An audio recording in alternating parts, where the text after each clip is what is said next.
தங்கமயில் வழங்கும் சுபமுகூர்த்த சிறப்பு சலுகைகள். ஒவ்வொரு 10 கிராம் தங்கத்திற்கும் 1/2 கிராம் தங்க நாணயம் இலவசம். இச்சலுகை பிப்ரவரி 28ஆம் தேதி வரை மட்டுமே. மக்களுக்காக களத்துல நின்னு போராடி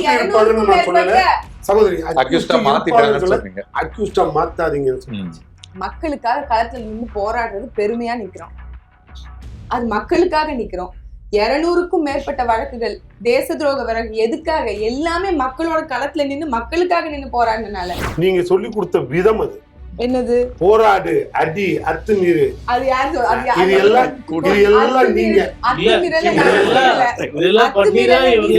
நீங்க பக்கத்துல உட்கார வச்சுட்டோம். 30 கிலோமீட்டருக்கு ஒரு இடத்துல கட்டாயம் வந்து இங்க பல அதையாவது நிரந்தரமா போராடி அதுவும் இல்ல. திமுகவுக்கு வரக்கூடிய இளைஞர்களா கேக்குறாங்க, நான் ஒரு நாளாச்சு இந்த கட்சிக்கு தலைவர் ஆக முடியுமா? ஆனா நீங்க அதெல்லாம் முடியாது, எங்களுக்கு கருணாநிதி குடும்பம் மட்டும்தான் தலைவர் ஆக முடியும். கிட்ட நாங்க சொல்றோம், இளைஞரா இருந்த மு.க. ஸ்டாலின் தான் தலைவரானார். ஒரு குடும்பம், ஒரு உள்துறை அமைச்சர் இங்க வந்து பொறுப்பில் இல்லாதவர் அப்படின்னா பொறுப்பற்றவர். அவர் வந்து நேரடியாக தமிழ்நாட்டுல வந்து அலையன்ஸ் பேசுறாருன்னா காங்கிரஸ்ல கிரீஷ் சோழன்கர் வந்து பேசுறாரு, மத்தவங்க வந்து பேசுறாங்க, கார்கே வந்து பேசுறது இல்ல. அதனால ஒரு கட்சிக்கு இளைஞர்கிட்ட என்ன பேசுறீங்க சொல்லுங்க சூர்யா சார். நம்ம கட்சி வளராது, அது அப்படியே அதே ஒரே ஸ்டேஜ். நான் என்ன சொன்னேன், நீங்க சொன்னதான் நான் சொல்லிட்டு இருக்கேன். முழுமையை ஏத்துக்கிட்ட மாதிரி பேச மாட்டீங்களே. நான் அதை அப்படியே புரிஞ்சுக்கிட்டு ஏத்துக்கிட்டேன். விகடன் நேயர்களுக்கு வணக்கம்.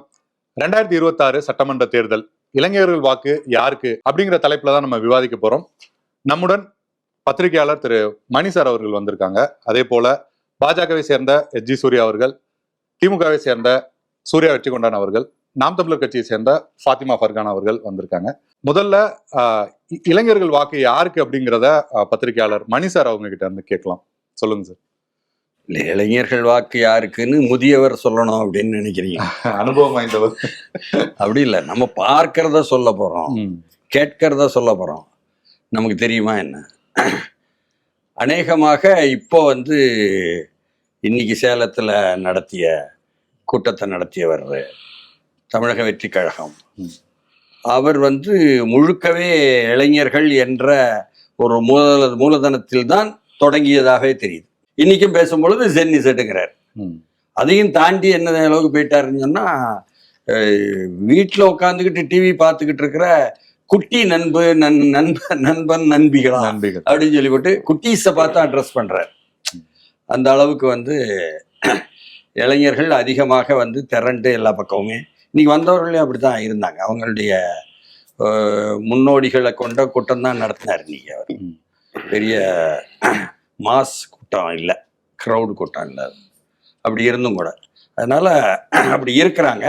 அவர்களுக்கு என்னன்னு சொன்னா, நான் பார்ப்பது இந்த இன்னைக்கு இருக்கக்கூடிய இளைய தலைமுறைன்னு சொல்லக்கூடிய கல்லூரி மாணவ மாணவிகள், நேற்றைய கல்லூரி மாணவிகள், முந்தா நேற்று கல்லூரி மாணவ மாணவிகள், அல்லது அந்த வயது உள்ள கிராமப்புற இளைஞர்கள், இவங்க வந்து இந்த நாடாளுமன்ற பாதையில நடந்து கொண்டிருக்கக்கூடிய நாடாளுமன்ற கட்சிகளுடைய செயல்பாடுகள்ல பிடிப்பு இல்லாம விலகி நின்றாங்க என்பதாக நான் நினைக்கிறேன். அப்படி விலகி நின்றவங்களுக்கு ஒரு மாற்றம் வேணும் என்பதற்கு இவரை வந்து ஒரு ஆயுதமா எடுத்துக்கிட்டாங்க விஜய அப்படின்ட்டு என்னுடைய புரிதல். அதனாலதான் அவங்க வந்து எங்க பார்த்தாலும் அதுபோல. இது வந்து தமிழ்நாடு மட்டுமா? இப்படிப்பட்ட இந்த ஜென் இசட் என்று சொல்லக்கூடிய, அந்த ஜெனரேஷன் இசட் என்று சொல்லக்கூடிய, XY இசட்னு பிரிக்கிறாங்க ஜெனரேஷனை உலக ரீதியா. அதுக்கப்புறம் 2K கிட்ஸ் என்று அழைக்கப்படக்கூடிய இவர்களில் வந்து ஒவ்வொரு தலைமுறைக்கும் அடுத்த தலைமுறைக்கும் ஒரு இடைவெளி இருக்கும். ஆமாம், நமக்கும் நம்ம அப்பாவுக்கு இருக்கோம், அப்பாவுக்கும் தாத்தாக்கு இருக்கும். அந்த இடைவெளியெல்லாம் வேற. இப்போ இந்த இடைவெளி வந்து ஒரு பெரும் இடைவெளி.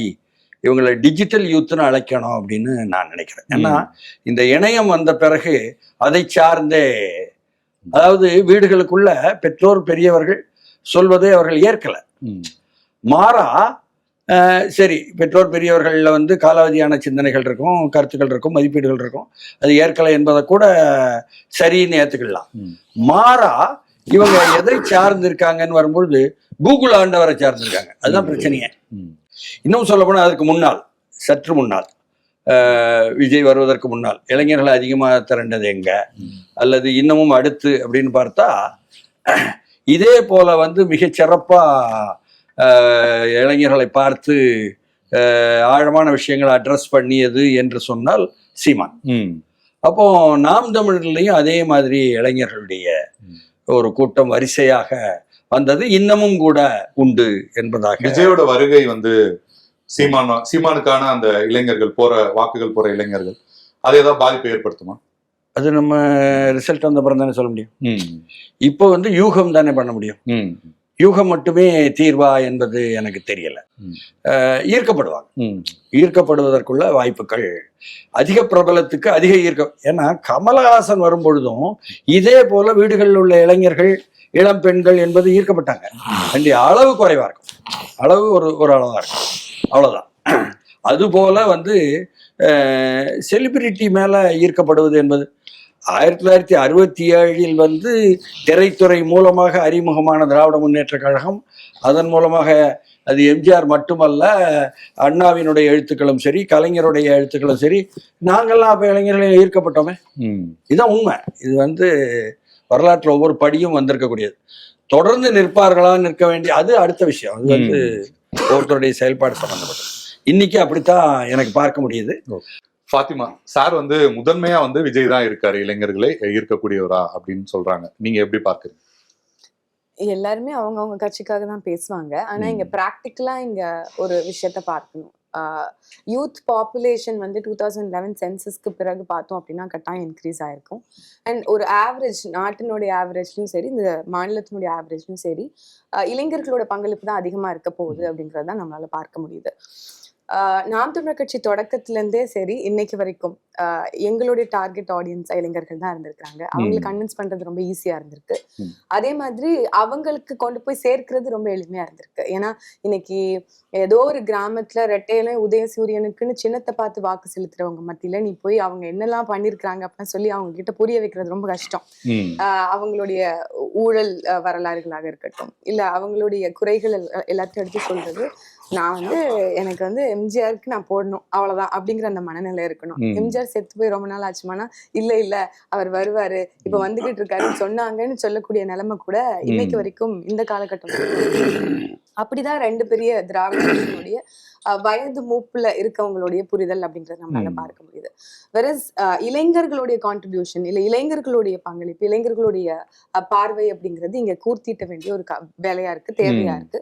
அதை நாம் தமிழர் கட்சி ரொம்ப சரியாகவே இந்த 16 ஆண்டுகளாக பண்ணிட்டு வரோம் அப்படின்னு நினைக்கிறேன். இங்க ஒரு அரசியல் மாறுதலும் புரிதலும் ஏற்பட்டிருக்கு அப்படின்னா கட்டாயம் சீமான் வருகைக்கு பின் அப்படின்னு தான் நம்ம எடுத்து பார்க்கணும். அரசியலே வந்து அப்படித்தான் ரெண்டு விதமா பார்க்கணும். இது நாள் வரைக்கும் திராவிட கருத்தியல், திராவிட இனம் இப்படி எல்லாம் பேசிக்கிட்டு இருந்தவங்க வந்து இன்னைக்கு தமிழ் தேசியம்னு ஒரு கருத்தியல் இருக்கு அப்படிங்கறத எட்டி பார்க்க ஆரம்பிச்சிருக்காங்க. அப்போ இது முகிழ்ந்து வரும் தமிழ் தேசிய காலம் அப்படிங்கறதுதான் சொன்னா சரியா இருக்கும். இன்னைக்கு பல இளைஞர்களுக்கு மத்தியில ஒரு எழுச்சி நம்மளால பார்க்க முடியுது. மக்கள் போராட்டத்துக்கு நம்ம தன்னெழுச்சியாக தள்ளணும், நம்ம தயாராகணும் அப்படிங்கிற இந்த உணர்வு, இந்த புரிதல் எல்லாமே இளைஞர்கள் மத்தியில இருக்கு. அப்போ இது எல்லாத்துக்குமே காரணம் எங்களுடைய தலைமை ஒருங்கிணைப்பாளர் சீமான் அவர்களின் வருகைக்கு பிறகு. அதே மாதிரி சமகால தலைவர்களோடு ஒப்பிட்டு பார்க்கும்போது ஐயா எடப்பாடி பழனிசாமி அவர்களாக இருக்கட்டும், இல்ல ஐயா ஸ்டாலின் அவர்களாக இருக்கட்டும், வித் நோ பர்டிகுலர் ஆர்டர் சொல்லிடுறேன், இல்ல புதிதாக வந்திருக்கக்கூடிய சகோதரர் விஜயாக இருக்கட்டும், அவருக்கு எவ்வளவு புரிதல் இருக்குங்கிறத நம்மளால இன்னைக்கு மெஷரே பண்ண முடியாது. ஏன்னா அவர் பேசும்போதே தெரியுது, அவர் ஸ்கிரிப்ட் தான் எடுத்து பேசுறாரு. உளப்பூர்வமாக மனசுல இருந்து எடுத்து பேசக்கூடியவங்களுக்கு இன்னைக்கு நடக்கக்கூடிய பிரஸிங் இஷ்யூவை பேசாம கடந்து போக மாட்டோம். அப்படி இருக்கும்போது அவர் ஸ்கிரிப்ட்ல என்ன வருதோ அதை மட்டும்தான் நான் வந்து பஞ்ச் டயலாக், சினிமால எப்படி மக்கள் வந்து நம்மளுடைய பஞ்சஸ் ரசிச்சாங்களோ அதே பாணியை இன்னைக்கு அரசியல் களத்திலும் கொண்டு போய் சேர்த்துட முடியும், அதே பாணியை நம்ம வந்து கடைபிடிச்சு நம்ம மக்களுடைய செல்வாக்க பெற்ற முடியும் நினைக்கிறது ரொம்ப அபாயகரமான அரசியல் தான் நான் நினைக்கிறேன். நாம் தமிழர் கட்சியினுடைய அரசியல் நிலைப்பாடு என்பது ரொம்ப ரொம்ப ரொம்ப முன்னோக்கி இருக்கு. இன்னும் சொல்ல போனால் 75 ஆண்டுகள் பழமை வாய்ந்த திராவிட கட்சிகளுக்கே முன்னோடியாக இருந்து 15 ஆண்டு காலம் முன்னோக்கி நாம் தமிழர் கட்சி சென்று கொண்டிருக்கிறது. நாங்க வைக்கக்கூடிய தற்சார்பு பசுமை பொருளாதார திட்டமாக இருக்கட்டும், நீங்க கொடுக்கக்கூடிய மிக்சி கிரைண்டர், அரிசி பருப்பு, மசாலா பொருட்கள், இதெல்லாம் இலவசம் இல்ல. உண்மையாக தூய குடிநீரும் ஆரம்ப ஆரம்ப கல்வி முதல் ஆராய்ச்சி கல்வி வரை எல்லாருக்கும் தரமான சமமான கல்வியை வந்து எல்லாருக்கும் கொடுப்பதும், உலக உயிர்களின் தேவையாக இருக்கக்கூடிய மருத்துவத்தை உலகத்தரம் வாய்ந்ததாக எல்லாருக்கும் இலவசமாக கொண்டு போய் சேர்ப்பதும் தான் மக்களுக்கான ஒரே தீர்வு. இந்த பிரச்சனை எல்லாத்துலேருந்தும் என் மக்கள் வந்து வெளில வந்துட்டாலே, மக்களுக்கு ஒரு நிம்மதி ஏற்பட்டுட்டாலே, மக்கள் வந்து பெரும் கஷ்டத்துல இருந்தும் துன்பத்துல இருந்தும் வெளியில வந்துடலாம். இந்த 5000 ரூபாய் வச்சுதான் உன்னுடைய வாழ்க்கையை நடத்தணும் அப்படிங்கிற இந்த நிலையெல்லாம் இல்லாம, என்னுடைய அடிப்படை தேவைகளும் வாழ்வாதாரம் சரியா இருந்தாலே என்னால நிம்மதியான வாழ்க்கையை வாழ்ந்துட முடியும். ஒரு இளைஞனுக்கு வேலை வாய்ப்பு சரியா கொடுத்தாலே, அவனுடைய வாழ்க்கையை வாழ்வாதாரத்தை சரி செய்து கொடுத்தாலே அவன் தலை நிமிர்ந்த தன்மானமிக்க வாழ்வை வாழ முடியுங்கிற இந்த புரட்சிகர சிந்தனைகளையும் ஒரு சமூக சீர்திருத்த கருத்துகளையும் தொடர்ச்சியாக பதிவு செய்துட்டு வரக்கூடிய நாம் தமிழர் கட்சி தான் இன்னைக்கு இளைஞர்களின் நம்பிக்கையாக இருக்கும். ஆழமா தேடி போய் பார்க்கக்கூடிய எல்லா இளைஞர்களுக்கும் இங்க இருக்கக்கூடிய ஒரே வாய்ப்பாக சக்தியாக நாம் தமிழர் கட்சி தான் இருக்கும்னு நான் நினைக்கிறேன். ஒரு கேள்வி என்னன்னா, அவங்க ரொம்ப இளைஞர்களா அப்பதான் அரசியல் களத்துக்கு வரும்போது நாம் தமிழர் கட்சியை வந்து ஆதரிக்கிறாங்க, கொஞ்ச நாள் பயணிக்கிறாங்க, இல்ல வந்து கவனிக்கிறாங்க அவரை, அப்புறம் வந்து அவங்க வந்து அங்க இருந்து வேற கட்சிகளுக்கு போயிடுறாங்க, இல்ல அவங்க வந்து வேற ஒரு நிலைப்பாடை எடுத்துறாங்க, சீமான் மீதே வந்து நிறைய விமர்சனங்களை வந்து முன்வைக்கிறாங்க அப்படின்றதையும் வந்து நம்ம பார்க்க முடியுது. வரும்போது ஃபர்ஸ்ட் வந்து ஒரு இம்ப்ரெஷன் அப்படின்றது உருவாயிடுது, அவர் பேசுற கொள்கைகள், அவர் பேசுற விஷயங்கள் அப்படின்றது. அதற்கு பிறகு வந்து ஒரு விமர்சனம் அப்படின்றதும் அதிகமா வரத்தானே செய்யுது. இதெல்லாம் விமர்சனமா வந்து எடுத்துக்கலாம். பட் களத்துல அது உண்மையா இல்லையாங்கிறத நாங்க தானே சொல்லணும். இப்ப நீங்க 2009க்கு பிறகு தொடங்கிய நாம் தமிழர் கட்சி முதல் தேர்தலா 2016ல சந்திக்கிறோம். 2016ல நாங்க சந்திச்ச தேர்தலினுடைய வாக்கு எண்ணிக்கையை விட 2024ல நாங்க பெற்றிருக்க வாக்கின் விழுக்காடு வந்து அதிகம் தான். அப்ப தொடர்ச்சியாக தோல்வியையே சந்திச்சிருந்தாலும் நாம் தமிழர் கட்சி நீங்கள் சொல்லக்கூடிய மாதிரி பலரும் வந்து கட்சியை விட்டு விலகுறாங்கன்னு சொல்றதோ, இல்ல அவங்க நிலைப்பாடுல இருந்து மாறிக்கிறாங்கன்னு சொல்றதோ உண்மை இல்லைங்கிறதுக்கு எடுத்துக்காட்டுதான் இந்த வாக்கு விழுக்காட்டினுடைய வளர்ச்சி. நீங்க செய்தி ஊடகங்கள்ல எத்தனை வேணாலும் போட்டுக்கலாம். பாருங்க, இங்க இருந்து இந்த கட்சியில இருந்து நாம் தமிழர் கட்சியில இருந்து இங்க வந்துட்டாங்க, பாருங்க நாம் தமிழர் கட்சியில இருந்து விலகிட்டாங்க. அது ரொம்ப வெரி ஃபியூன்னு நான் சொல்றேன். எல்லா கட்சிகளுக்கும் அந்த மாதிரியான ஒரு ஸ்டோரி இருக்கும், ஒரு ஹிஸ்டரி இருக்கும். எத்தனையோ ஏன் திமுகல இருந்து பெரிய மாவட்ட செயலாளர் கூண்டோட போனது தானே ஐயா வைகோ அவர்களுடைய கட்சி. அப்படி எல்லா கட்சிக்குமே வந்து கட்சியில இருந்து ஆட்கள் போறது, வெளியில போறது, வெளியேறுவது என்பது இயற்கையான ஒன்று. அப்படித்தான் ஒரு சிலர் போயிருக்கிறாங்களே தவிர்த்து எங்களுடைய கட்சியினுடைய கொள்கையை பிடிக்காமலோ தத்துவத்தை ஏற்காமலோ அதுல வந்து ஒரு தோய்வுற்றோ யாருமே போனது கிடையாது அப்படிங்கறதுதான் உண்மை. எங்கள் மீது நம்பிக்கை வைத்தவர்களுடைய வாக்கு இன்னைக்கு வரைக்கும் இன்டாக்டா இருக்கு. அதற்கு எடுத்துக்காட்டு ஈரோடு இடைத்தேர்தலும் நாங்க பெற்ற வாக்கு. யாருமே வந்து நீங்க போட்டியிடலன்னு சொன்னாலும், இல்ல எவ்வளவு காம்படிஷன் இருந்துச்சு அப்படின்னு நீங்க நினைச்சாலும், பல ஆயிரம் கோடி பணத்தை வந்து அங்க செலவிட்டு அவர்கள் வாக்குகளை வாங்கணும்னு நினைச்சாலும் கூட நாங்க சட்டமன்ற தேர்தலில் என்ன வாக்குகளை வாங்கணுமோ அதே தான் இடைத்தேர்தலையும் வாங்கியிருக்கோம். அப்படின்னா எங்களுடைய ஓட் பேங்க் இன்டாக்ட். ஆனா அது வளரல நீங்க நினைக்கிறீங்களா? ஏன்னா ஆப்போசிட்ல ஏடிஎம்கே நிக்கல, வேற யாரும் பிரதானமா போட்டியிடுறவங்க நிக்கல. அப்படின்னும் போது நாம் தமிழர் கட்சிக்கு வாக்குகள் அதிகமா தானே வந்திருக்கணும். அன்னைக்கு எவ்வளவு எல்லா பல கட்சிகள் வந்து வரல, ஆனால் எல்லா கட்சிகளுடைய ஈடுபாடு எப்படி இருந்தது உங்களுக்கு தெரியும். ஒட்டுமொத்த தமிழ்நாட்டினுடைய அரசியல்வாதிகளும் அந்த தொகுதியில இருந்தாங்க. எவ்வளவு பணம் செலவிடப்பட்டது அந்த தொகுதியிலன்னு உங்களுக்கு தெரியும். என்ன காமாட்சி விளக்கு, வெள்ளி கொலுசு, குடம், தொங்கட்டான், மூக்குத்தின்னு சொல்லிட்டு எல்லா விதமான எலெக்ஷன் கமிஷனுடைய விதிகளுக்கு அப்பாற்பட்ட எல்லா செயல்களும் ஈடுபட்டது. நாங்க நேர்மையா தான் நிக்கிறோம்னு சொன்னோம். அந்த நேர்மைக்கு நம்பிக்கையா அந்த முறை யாரெல்லாம் எங்களுக்கு நம்பிக்கையா வாக்கு செலுத்தினாங்களோ அவங்க அப்படியே எங்களுக்கு வாக்கு செலுத்தி இருக்கிறாங்க. அதுல எங்கேயுமே நாங்க டைல்யூட் ஆகல. அவ்வளவு சேலஞ்சஸ்க்கு மத்தியிலங்கிறதான் அவங்க எடுத்து பார்க்கணும். ஓகே சூர்யா சார், சீமான் அவர்கள் வருகைக்கு பிறகுதான் தமிழ்நாட்டுல நிறைய அரசியல் மாற்றங்கள் நடந்திருக்கு அப்படின்றாங்க. அப்புறம் இடைத்தேர்தல் பத்தி எல்லாம் சொன்னாங்க. அது கண்டிப்பா அதற்கு நீங்க பதில் சொல்லுங்க. எப்பயுமே சகோதரி உண்மையை மட்டும் தான் பேசும். இப்பயும் பர்ஃபெக்டா பேசினாங்க. ஆனா எனக்கு மாற்று கருத்தே கிடையாது. அவங்க முன்மொழிந்த அத்தனை கருத்துக்களையும் நான் வழிமொழிக்கிறேன். அதுல சந்தேகத்துக்கே வரல. அவங்க என்ன சொன்னாங்க, ஈரோடு இடைத்தேர்தலில் நீங்க ஒரு கேள்வி வச்சீங்க, ஒரு கட்சியும் போட்டி போடல, உங்க கட்சிக்கு தானமா ஓட்டு வந்திருக்கும்னு நீங்க சொன்னீங்க. அந்த அம்மா ஒழுங்கா தெளிவா சொல்லிடுச்சு. ஆனா நீங்க எதை பத்தியும் கோச்சிக்காதீங்க, எங்க கட்சி வளராம நாங்களே பார்த்துக்கிட்டு இருக்கோம். அது யாருமே உலகத்துல இல்லைனாலும் அது வளராது. நம்ம கட்சி வளராது. அது அப்படியே அதே ஒரே ஸ்டேஜ்ல நான் என்ன சொன்னேன், நீங்க சொன்னதுதான் நான் சொல்லிட்டு இருக்கேன். முழுமையை ஏத்துக்கிட்ட மாதிரி பேச மாட்டீங்களே. நான் அதை அப்படியே புரிஞ்சுக்கிட்டு ஏத்துக்கிட்டேன். அவங்க தெளிவா சொன்னாங்க, யாருமே இல்லைனாலும் எங்க கட்சி அப்படியே அதே ஸ்டாண்டர்ட்ல இருக்கு. அதுல மாற்று கருத்து உண்டா சூர்யா சார்? சரி, நீங்க அவங்க தெளிவா சொன்னாங்க. நான் அதேதான் திரும்பி இல்ல அவங்க வரலாறா சொன்னாங்க, எவ்வளவு கூடுதுன்னு சொன்னாங்க. அதனால நாங்க வந்து அப்படி ஒன்றும் குறைஞ்சிடல என்பதை சொன்னாங்க. அவங்க சொன்னதுல கூட தோல்வி அடைந்து அப்படின்னு அடைஞ்சிருக்கிறோம்லாம் சொன்னாங்க. அந்த வார்த்தையை அவங்க பயன்படுத்த வேண்டாம்னு நான் நினைக்கிறேன். வெற்றி அடையாமல் போனதுங்கிற வார்த்தையை பயன்படுத்துங்க.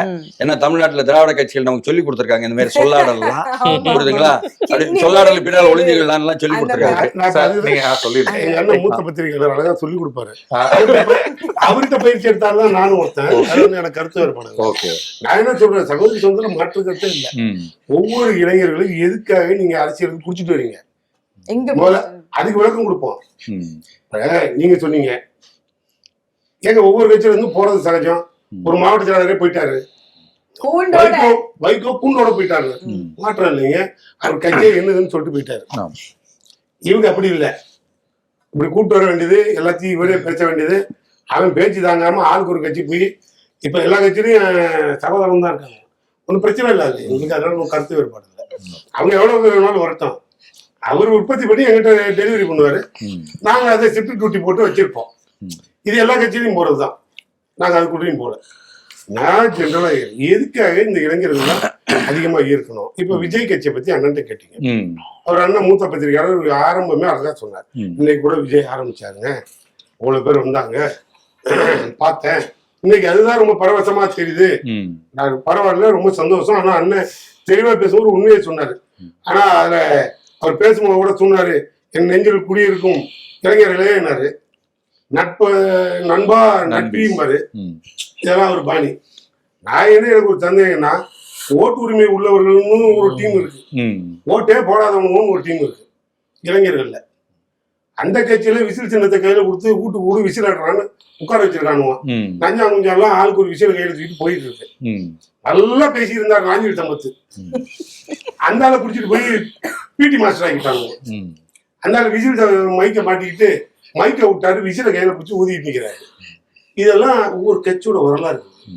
நான் என்ன எதிர்பார்க்கறேன்னா, இளைஞர்களை கூப்பிடுறீங்க, ஒவ்வொரு கட்சியிலையும் இளைஞர்கள் வந்து என்ன செய்ய போறாங்க, அந்த இளைஞர்களை எப்படி வழி நடத்துறீங்க, அடுத்த தலைமுறைக்கு இளைஞர்கள் சொல்றீங்களே, அடுத்த தலைமுறைக்கு இளைஞர்களை எப்படி பக்குவப்படுத்தி கொண்டு வரீங்க. இப்ப என் சகோதரி கட்சியில அண்ணன் சீமான்ட்ட எவ்வளவு இளைஞர்கள் வந்தாங்க, எதை நோக்கி வந்தாங்க, தமிழீழம்னு சொன்னாங்க, திராவிடம் சொல்லி நாங்க ஏமாத்துவோம் அப்படின்னு சகோதரி சொன்னிச்சு. சரி, நீங்க தமிழீழம்னு சொன்னீங்களே, அது தமிழீழம் காண போன இடத்துல கண்டுபிடிக்கிறதா, தமிழ்நாட்டிலேயே தமிழீழத்தை கண்டுபிடிக்கிறதா? இந்த கேள்வி எங்க மூத்த பத்திரிகையாளர் ஆய்வு கட்டுரை எழுதி இன்னும் அதுக்கு விடையே தெரியும் அண்ணன் சீமா கட்சியில. இல்ல நான் தெளிவா வந்து அப்படி கேட்டீங்கன்னு சொன்னா, தமிழ் மொழிக்காகவும் தமிழ் இனத்திற்காகவும் தமிழ் தேசிய இனத்திற்காகவும் என்ன இந்த அளவுக்கு தெளிவாக எளிமையாக எவ்வளவு ஒரு சிக்கலான காம்ப்ளிகேட்டட் இஷ்யூவையும் அழகா அதை உள்வாங்கி அதை மிக எளிமையாக கொண்டு போவதில் சீமான் தான் நம்பர் 1. மறக்க முடியாது. மாற்றாட்டீங்க. ஆனா என்ன விஷயம் தான் தெரியாம தேர்வோம். நீங்க பிரபாகரனை தலைப்புல வச்சுட்டு இங்க இளைஞர்களை கூப்பிட்டு என்ன கருத்தை நீங்க சொல்லிக் கொடுக்க விரும்புறீங்க? அங்க ஒரு நாட்டை விட்டுட்டு ஒரு இளைஞன் தேடினா 3 லட்சம் தமிழர்களோட மூச்சு காற்று யாருன்னு தெரியாம தத்தளிச்சுட்டு இருந்தான். அந்த இளைஞர்களை சொல்லி அந்த இறந்த நிகழ்ச்சியை காட்டி இங்க இளைஞர்களை கூப்பிச்சுட்டு வந்து ஒன்னா உட்கார வச்சு புரட்சியை உருவாக்குறேன்னு சொல்லிட்டு எந்த புரட்சியில நீங்க உங்களால ஜெயிச்சு வெளில கொண்டு வர முடிஞ்சது? நான் செத்து போன பெரியாரை தூக்கிட்டு வந்து அவனே மறந்துருப்பான். இப்ப பெரியார் இவங்க தான் வீட்டுக்கு படமா மாற்றி விட்டாங்க. எங்களுக்கு மகிழ்ச்சி, அதை மாற்று கருத்து இல்லை. பெரியாரை இவர் அட்டப்படத்தில் தான் மாத்திருப்பாரு. என்ன மாதிரிதான் நான் வரும்போதும் பெரியார் இல்லை. இந்த மாதிரி அட்டப்படத்துல பார்த்துட்டு இப்ப இவரு இருந்த ரெக்கார்டை எடுத்து இவரு வச்சு இருக்கிறதையும் ஒரு பாலிசியை கொண்டு வந்தார். எங்களுக்கு பெரியார் வந்து அப்பயே சொல்லியிருக்காரு, 100 ஆண்டுகள் கழித்து எவனேன் ஒரு இளைஞன் வந்து இல்லாத கடவுளை ஒரு இல்லை என்று சொன்ன பைத்தியக்காரன் பெரியார் என்று சொல்லணும்னு சொன்னார். அப்படி சொல்ற அன்னைக்கு என் கொள்கை ஜெயிச்சிருச்சுன்னு சொன்னார். அப்ப பெரியார் எப்படிப்பட்ட சிந்தனையார்? அப்ப எப்போ பெரியார் செத்து 100 ஆண்டுகள் கழித்து ஒரு இளைஞன் வந்து இல்லாத கடவுள்னா அப்ப பெரியார் கொள்கை இல்லைன்னு சொன்னதை அந்த இளைஞன் இந்த வருஷம் கழிச்சு ஏத்துக்கிட்டான். அப்ப என் கொள்கை ஜெயிச்சிருச்சான்னு அந்த அளவுக்கு பேசின பெரியாரை இன்னைக்கு ஒரு சமூகம் இவர் சீமான வந்து அண்ணன் சொன்ன மாதிரி தெளிவா தமிழ் எல்லாத்தையும் கலந்து தெளிவா கொண்டு போய் சேர்க்கணுங்கிறது என்னோட ஆசை. ஆனா அந்த இளைஞர்கள் எங்க பாதி பேர் அக்யூஸ் ஆக்கிட்டீங்க. முதல்ல வந்து பாதி பேர் அக்யூஸ் அவங்கள நோக்கி ஏன் சார் போறாங்க? சார் பாதி பேர் அக்யூஸ் ஆகிட்டாங்க சார். நாங்க என்ன சொல்லுறோம், இப்ப பிஜேபி இவங்க ஆட்சி தான் பாருங்க. இப்ப பிஜேபி வச்சுக்கோ, பிரச்சனை இல்லை. இளைஞரணி செயலாளர் தான் உட்காந்துருக்காரு, தெளிவா இருக்கு. இளைஞர்கள்லாம் எவ்வளவு பேர் ஒட்டு மொத்தமா கூடுறோம், என்ன சொல்லிக் கொடுப்பாங்க, அவங்க கட்சி கொள்கையை பாரம்பரியத்தை சொல்லிக் கொடுப்பாங்க. எங்கெல்லாம் ஓட்டு கேட்கலாம், எங்கெல்லாம் ஓட்டு கேட்க கூடாது, எந்த தெருவில் பாய் இருக்காரு அந்த பக்கம் போயிடாதீங்க, எந்த தெருவில் எந்த தெருவில் ஏசநாதர் இருக்காரோ அந்த பக்கம் போயிடாதீங்க, அங்கெல்லாம் போனீங்கன்னா குச்சி தூக்கிட்டு அடி பண்ணுவோம். அதாவது இளைஞர்களை இந்த பக்கம் வாங்க, நாம இந்துத்துவாவை தேடுவோம், அகண்ட பாரதத்தை மீண்டும் அமைத்தே தீர்வோம். அகண்ட பாரதம்னா என்ன தெரியுமா? விட்டு போன பாகிஸ்தான், ஆப்கானிஸ்தான் மூத்த பத்திரிகையாளருக்கு தெரியும். இலங்கை வரைக்கும் எல்லாத்தையும் மீட்டெடுக்கிறேன்னு சொல்லிட்டு கடைசியா எங்கேயாவது 2 குண்டு வெடிச்சா ஆட்சிக்கு வந்துடுறாங்க. இது ஒரு வரலாறு. ஒவ்வொரு கட்சிக்கும் இளைஞர்களோட வரலாறு நான் சொல்றேன். இப்ப ஏடிஎம்கே எடுத்துக்கோங்க, 2 இளைஞர் தான். ஒண்ணு எடப்பாடி, இன்னொன்னு ஓப்பன் சொல்லுவோம். அங்க பேச்சுக்கே வேலை இல்லை, சரிதானமா? தொந்தரவு இல்லை. இப்ப எங்க கட்சிக்கு வாங்க, காங்கிரஸ் கூட போங்க, காலைல எழுந்திருப்பாங்க, வந்தே மாதரம் வாங்க, ஆரஞ்சு மிட்டாயை கொடுத்து மறுபடியும் படுக்க வச்சு. தேசிய வரலாறு சார். இப்ப எங்க கட்சிக்கு வாங்க, ஒரு இளைஞரை ஆரம்பிச்சு இன்னைய வரைக்கும் படிப்படியா வந்து இன்னைக்கு தமிழ்நாட்டுக்கு முதலமைச்சர் ஒரு இளைஞரணி செயலாளர். 50 ஆண்டு கால அரசியல் வரலாறு. எல்லாரும் வந்து இளைஞர்கள் நீங்க அடுத்து ஒரு தலைமுறைக்கு வழிகாட்டுறதுக்கு உதயநிதி ஸ்டாலின் ஒரு இளைஞரை பிடிச்சிட்டு வந்தோம். ஒரு இளைஞன் இந்தியா முழுக்க கேஸ், கொள்கை தான் முக்கியம், என்னை நீ தூக்கில கூட போடு, நான் தயாரா இருக்கேன், ஒருக்கும் பின்வாங்க மாட்டேன். இப்படி ஒரு இளைஞன் வர்றாரு. அந்த இளைஞன் பின்னால இவ்வளவு லட்சம் இளைஞர்களை நாங்க கொண்டாந்து நிறுத்துறோம். எதுக்கு நிறுத்துறோம்? இப்ப இளைஞர்கள் எந்த கட்சியில இருக்கலாம், எந்த கட்சிக்கு பின்னால போலாம், இப்படி வேணா எடுப்போம். மதவெறியோட ஒரு கட்சிக்கு போறதா, புரியுதா இல்லையா? ஜாதி வெறியோட இன்னொரு கட்சிக்கு வர்றதா, இல்ல எல்லாத்தையும் கடந்து நான் நாட்டையே காண போன நாட்டை கண்டுபிடிப்பேன்னு 2 கதையை சொல்லிட்டு அண்ணன் முன்னால் நிக்கிறதா? இதெல்லாம் ஒப்பிட்டு பாருங்க சார். இளைஞர்கள் வந்து இன்னைக்கு விஜய்கிட்ட போய் எல்லாம் ஊர்ல நிக்கிறாங்க. இன்னைக்கு கூட ஒருத்தன் செத்துட்டான். அனிமா அந்த ஆள் இங்க வர மாட்டாரு, அந்த பாடி நேரம் பணையூர் போகும், போயிட்டு தான் திரும்பி வாங்கியாச்சு வாங்கி ஊருக்கு போகும். இதெல்லாம் இப்படிதான் இளைஞர்களை வந்து வசப்படுத்தி பேசி ஏமாத்தி இப்படி கொண்டுட்டு போய் பாதி இளைஞர்களுடைய எதிர்காலம் கேள்விக்குறியா இருக்கு. அதுக்கு இளைஞர்களை நீங்க வந்து அரசியலுக்கு ஈர்க்காதீங்க. அப்படி பார்த்தா இன்னைக்கு இருக்க சீமா ஒரு நடிகர் விஜய் அண்ணன் சொன்ன மாதிரி வந்து சொல்ல சொல்லுங்க, சொல்ல சொல்லுங்க. ஊழலை ஒழிக்கதான் அப்புறம் இருக்கட்டும். ஏழையோட ஏழையே இல்லாத அந்த நாட்டை உருவாக்குறேன்னு சொல்ற உன் பக்கத்துல எவனா ஒரு ஏழையை நிறுத்தி ஒரு செல்ஃபி எடுக்க சொல்லு. இன்னைக்கு இருக்க தலைவர்ல ஒரு ஏழையை காட்டு. அந்த விஷயத்துல நான் ஒத்துக்கிறேன். எங்க அண்ணன் சீமா பின்னால 10 ஏழை இருக்கான், நான் இல்லைன்னு சொல்லல. ஆனா விஜய் பின்னால ஒரு ஏழை கட்சிக்காரனை பக்கத்துல நிறுத்தி காட்டு. இந்த மேடையில கார்லயாவது ஏத்தி காட்டு. 10 பணக்காரனை வச்சுக்கிட்டு பாலிடிக்ஸுக்கு வந்துட்டா நீ எல்லாம் ஒரு பவர் பாலிடிக்ஸ் மாதிரி நாங்க ஏத்துக்கிற மாதிரி இல்லை. புரியுதா? அது விஜயை பொறுத்த மட்டும் இல்ல, அரசியல் இல்லைங்க, கலாச்சார சீரழிவு. ஓகே, சூர்யா சார் பேசிட்டு வரலாம். சார் சொல்லுங்க, உங்களுக்கு தான் நிறைய கேள்விகள் சார் சொல்லியிருக்காரு. வரக்கூடிய தேர்தலில் முதல் தலைமுறை வாக்காளர்கள், ஃபர்ஸ்ட் டைம் ஓட்டு போடுறவங்க 18 வயசு பூர்த்தி ஆனவங்க 11 லட்சம் பேர். 18 வயசுல இருந்து 29 வயசுக்குள்ள இளைஞர்கள்னு நம்ம சொல்லக்கூடிய திமுக இளைஞரணி மாதிரி இல்லாம உண்மையான இளைஞர்கள்னு சொல்லக்கூடிய பிராக்கெட்ல பாத்தீங்கன்னா 1,19 லட்சம் வாக்காளர்கள். இப்போ எப்பயுமே தமிழ்நாடு மட்டும் இல்ல, இந்தியா முழுக்க, உலகம் முழுக்க, இங்க டெல்லியில எல்லாம் பாத்தீங்கன்னா ராகுல் காந்தி ஜென்சி இளைஞர்களை ஒருங்கிணைக்கிறார்.